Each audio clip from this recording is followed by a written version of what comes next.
கண்ணன்னு மட்டும் கூப்பிடு. டேய் ஒன்னால உயிர்த்து உக்கால போய் கண்ணா சொல்றா சொல்றா. கல்யாணம் பண்ணி கல்யாணம் பண்ணியா? கல்யாணம் செய்து கல்யாணம் செய்து செய்து 10 வருஷ காலமா என் பொண்டாட்டி தொல்லை என்னால தாங்க முடியல கண்ணா. என்ன பண்றா உன் பொண்டாட்டி? செம்மத்தியான கொடுமை. என்ன கொடுமை? அப்பேற்பட்ட கொடுமை என்ன? சாப்பாடு போட மாட்டாளா? அதெல்லாம் நல்லா போடுறா. தண்ணி கொண்டாந்து கொடுக்க மாட்டாளா? அவளே ஊத்தி மிக்ஸ் பண்ணி எடுத்துட்டு வந்து வைக்கிறேன். ஓ அந்த தண்ணிய? ஆமா. இந்த தண்ணி கூட இல்ல, அந்த தண்ணிய கொண்டாந்து தண்ணி வைக்கிறா வைக்கிறா. அப்படின்னா பக்கத்து வீட்டுக்காரன வச்சுக்கிறாளா? இல்லையே. எதிர் வீட்டுக்காரன வச்சுக்கிறாளா? இல்லையே. இல்ல அண்ணனை வச்சிருக்கிறாளா? வச்சிருந்தாலும் என் வேலையை அண்ணன் எடுத்து கட்டி செய்யறான்னு விட்டு போடுவேனே. என்ன தண்ணிய வச்சுக்கிறாளா? இல்லையே. ஒப்பனை வச்சுக்கிறாளா? அப்படி இருந்தா கூட காலில் விழுந்து கும்பிடுவேனே. அப்புறம் என்னடா செய்யறா உன் பொண்டாட்டி? ஒன்னே கொடுமை கண்ணா. சொல்றா. என் பொண்டாட்டி சும்மா குசு விடுறா கண்ணா. குசு விடுறதுலாம் போய் பேசுவாங்க. ஆக்கு போனா விடுறா விடுறா, அரிக்கு போனா விடுறா விடுறா, தண்ணி பிடிக்க போனா விடுறா. இப்ப எனக்கு பொண்டாட்டியா உனக்கு பொண்டாட்டியா? எனக்குதான். இன்னும் விடுறா விடுறான்ற நீ சொல்ற நான் சொல்றேன். என் பொண்டாட்டி உன் பொண்டாட்டி தான் அப்படின்னு பார்த்தேன். முந்தா நேரத்து ஆட்டக்காரங்க 16 பேர் என் வீட்டுக்கு வந்தீங்க. தம்பி மலூர்பேட்டை கள்ளக்குறிச்சி மாவட்டம். கள்ளக்குறிச்சி மாவட்டம். ஆமா, உளுந்தூர்பேட்டை வந்து தோசை விடும். கள்ளக்குறிச்சி மாவட்டம் மல்லூர்பேட்டை எங்க ஊரு. மல்லூர்பேட்டையில ஆட்டக்காரங்க 16 பேர் என் வீட்டுக்கு வரீங்கன்னு வாத்தியார் போன் பண்ணிட்டார். அவரு வர வாத்தியார் வரான்னு போன் பண்ணிட்டார். வந்துட்டார். அடடா ஆட்டக்காரங்க எல்லாம் வராங்களே. வராங்க. எதுக்கு வராங்க? எதுக்கு? எனக்கு புக்கிங் பண்றதுக்கு. ஓ ஒண்ணு கூப்பிடுறதுக்கு. என்ன கூப்பிடுறதுக்கு? ஆமா, அன்னைக்கு கெட்டியாரோ ஆட ஆள் இல்ல. இல்ல.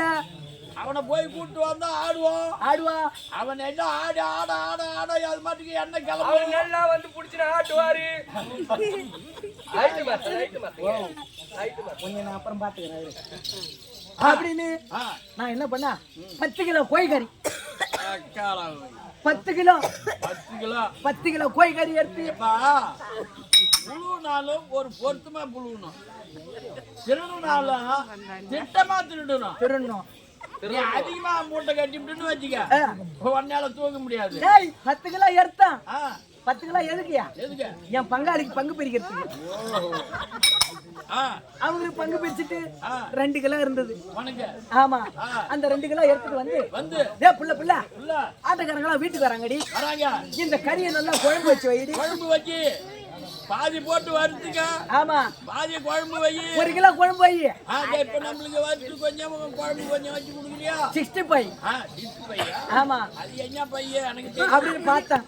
இதெல்லாம் செஞ்சு வைடி. என்ன என் பொண்டாட்டி சாப்பாடு செஞ்சு முடிக்கிறதுக்குள்ள இந்த டாடாசில ஆட்டக்காரங்க 16 பேர் வந்து இறங்குறாங்க. அப்படி இறங்கி என்னடா அது ஆட்டக்காரங்க என்ன சாப்பாடு ஆக்கலையே, குழம்பு வைக்கலையே, அவ்வளவு சீக்கிரத்துல வந்துட்டாங்களே அப்படின்னு மனசுல நினைச்சிட்டு இருக்கிறாங்க. ஆட்டக்காரங்க வந்த உடனே உள்ள கூப்பிட்டு உட்கார வச்சு அவங்களுக்கு எல்லாம் தண்ணி மொண்டு கொடுக்குறோம், காஃபி வச்சு கொடுக்குறோம். கொடுத்த உடனே ஏன் புள்ள சீக்கிரம் குழம்பு வைடி அப்படின்னா என் பொண்டாட்டி போய் என் பொண்டாட்டி வானல்ல எண்ணெயை ஊத்தி என் பொண்டாட்டிக்கு சீதனமா வந்த வானல். அப்படி சொல்லடா கம்யூனிட்டி. என் பொண்டாட்டி வானல்னு நான் எங்கே போறேன்? சீதனமா வந்த வானல்ல எண்ணெயை ஊத்தி நீ விட்டா ஊரு கேட்டா கேளு கண்ணா. நான் என்னத்துக்கு கூட போறேன் கேட்க போறேன். நீ சொன்னீங்கன்னா ஊன்னு கேட்க போறேன். எண்ணெய் ஊத்தி 4 கடுவு அள்ளி அதுல போட்டான். அப்படி போட்ட உடனே அந்த கடுவு தான் பொரியுதுன்னு தெரியல, படபடன்னு பொரியுதுன்னு தெரியல, அவன் குசுதான் விடுறான்னு ஒண்ணும் தெரியல. என் குடும்பம் இப்படி கப்பல் ஏத்து. இனிமே இவங்களை வச்சுட்டு குடும்பம் பண்ண கூடாது. இனி இந்த வயலார ஓய வச்சுக்கிட்டு குடும்பம் பண்ண கூடாது அப்படின்ட்டு இனிமே எங்க போனாலும் நம்ம தனியா தான் போகணும். எதை பண்ணாலும் நம்ம தனியா தான் இருக்கணும். இவளை டைவர்ஸ் பண்ணி அனுப்பிடணும். அவளை டைவர்ஸ் பண்ணி அனுப்பிட்டு உடனே இன்னைக்குதான் மசாலா கொல்லியாச்சு. போன வருஷம் மசாலா கொல்லி கண்ணா சொல்றா. விட்டா விடு கேட்டா கேளு கண்ணா. காலாலே நடந்து காலால நடந்து போறவன் கம்மியா இல்ல மூஞ்சால நடந்து போறேன். நீ காலால நடந்து போறேன்றியா? தலையை உதறி துணி மேல போட்டுக்கின்னு செருப்பாலே அடிப்பாங்க உக்காந்துக்கிறவங்க. ஏஞ்சி வந்து துணியை உதறி தலை மேல போட்டுக்கிட்டா தலை ஏவாடு எப்பா இந்த கதையை அப்படியே விடு அந்த ஏவாட்டை விட்டு அனுப்பி போகட்டும் ஏவாட்டா வா